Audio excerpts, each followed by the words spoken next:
மனதார வரவேற்கிறேன்.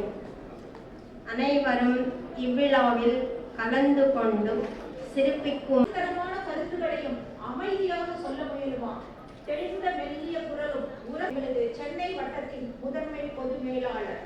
The willingness to listen, the patience to understand, the Sri Nayak Ajit Krishnan, Chief General Manager, Chennai Circle Office, to deliver his keynote address.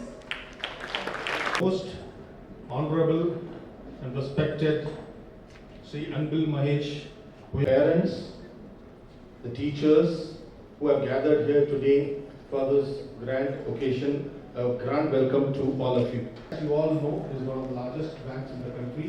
In Tamil Nadu itself, our presence is more than we have been contributing requirements for all social activity services and everything that can be helpful for the needy, for the beneficial people. நாளை அடைவீர்கள். நாளை சுதந்திர தினம் வைத்துதான், அதுபோல பெண்ணின் முன்னேற்றம் கல்வியை வைத்துதான். பெண் கல்வியை எளிதாக்க கனரா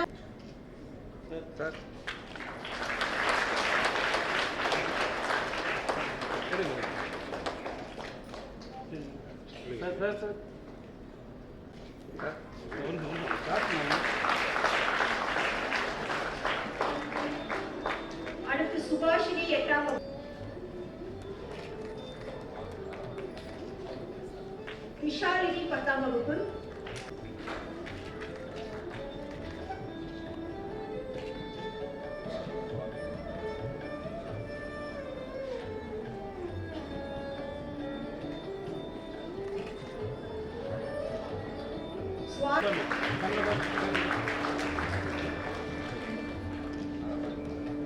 ரக்ஷனா 5ஆம் வகுப்பு.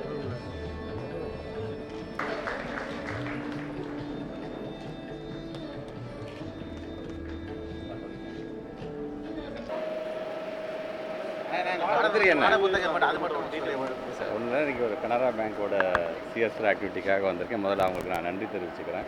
அதில் 5000க்கும் மேற்பட்டிருக்கின்ற குறிப்பாக ஆதிதிராவிட பிரிவை சார்ந்திருக்கின்ற மாணவிகளுக்கு இன்றைக்கி வந்து ஒரு மிகப்பெரிய ஒரு சிஎஸ்ஆர் ஆக்டிவிட்டிலாம் பண்ணியிருக்காங்க. உங்களுக்கு அப்படியே சந்தோஷமாக இருக்கின்றது.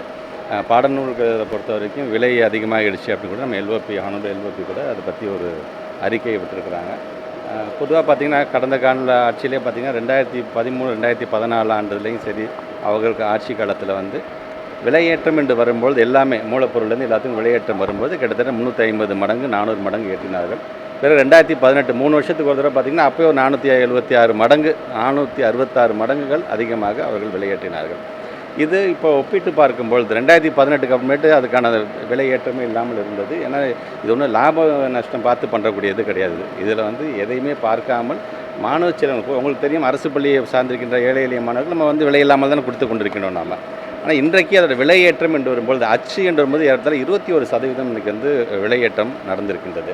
அது மட்டும் இல்லாமல் மூலப்பொருள், நீங்கள் பேப்பர் காகிதம் என்று வரும்பொழுது நீங்கள் ஒப்பிட்டு பார்க்கும்போது ஏறத்தாழ 63% இன்றைக்கி உயர்ந்திருக்கின்றது. இந்த அட்டை போடுறாங்க பார்த்தீங்களா, ஒவ்வொரு புக்ஸுக்கும் ஒரு அட்டை போடுறாங்க பார்த்தீங்கன்னா, அது 33% இன்றைக்கி விலை உயர்ந்திருக்கு. ஏறத்தாழ அவங்க வந்து கடந்த ஆண்டு காலத்தில் 3 வருஷத்துக்கு ஒரு தடவை ஏற்றிட்டு இருந்தாங்க. அதில் இது ஏற்றிட்டு இருந்தாங்கன்னு கூட சொல்ல முடியாது. அன்றைக்கு காலகட்டத்திலையும் அதே போன்று விலையேற்றம் ஒவ்வொரு மூலப்பொருட்கள் இருக்கும்போது அதற்கு தகுந்தாற்போல் லாப நஷ்டம் பார்க்காமல் ஏற்கப்பட்டு தான் அது இன்றைக்கி வந்து நடைமுறை செஞ்சுட்டு இருக்கிறோம் நாங்கள். இது அதே மாதிரியான ஒரு நிலையில் தான் இன்றைக்கும் இந்த ஏற்றம் இருந்திருக்கே தவிர இதனால் ஏழை எளிய மக்களுக்கான எந்த பாதிப்பும் இருக்கப் போவதில்லை. குறிப்பாக அரசு பள்ளியை சார்ந்திருக்கணும் விலை இல்லாமல் தான் கொடுத்து கொண்டிருக்கின்றோம். இன்னும் சொல்ல வேண்டுமா, போட்டித் தேர்வு என்று வரும்போது தான் இன்றைக்கி உங்களுக்கே தெரியும், மாண்பு தமிழ்நாட்டு முதலமைச்சர் பல்வேறு நூலகங்களை நாங்கள் திறந்து அந்த பல்வேறு நூலகங்களுக்கும் நாங்கள் இலவசமாகவே புத்தகம் கொடுத்தோம். ஸோ ரெஃபரன்ஸுக்கும் ஒன்றும் அவங்களுக்கு வந்து அதற்கு காசில் அவங்க வந்து செலவு பண்ண போகிறதில்லை. இருந்தாலும் மாணவ செல்வங்களுக்காக இன்றைக்கு நம்முடைய மாண்பு தமிழ்நாட்டு முதலமைச்சர் கொண்டு வருகின்ற பல்வேறு திட்டங்களில் மாணவ செல்வங்கள் பயனடைந்து கொண்டு